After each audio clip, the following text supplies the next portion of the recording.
Som veľmi rád, že sa objavila občianska iniciatíva, ktorá vyzýva relevantných kandidátov na prezidenta, aby sa k sebe správali tak, aby ktokoľvek, kto postúpi do druhého kola, bol voliteľný všetkými ich spoločnými voličmi.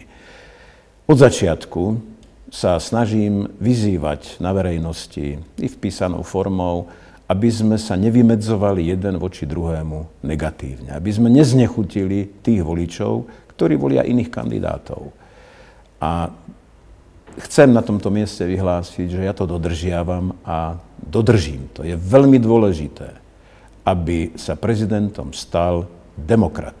Je dôležité, aby bol či už občiansky kandidát, alebo z inej politickej strany, než z tej, ktorá obsadila doteraz všetky výkonné i kontrolné funkcie v tejto krajine. Ak by sme hľadali takýto príklad, tak ešte to nájdeme v Severnej Kórei a na Kube.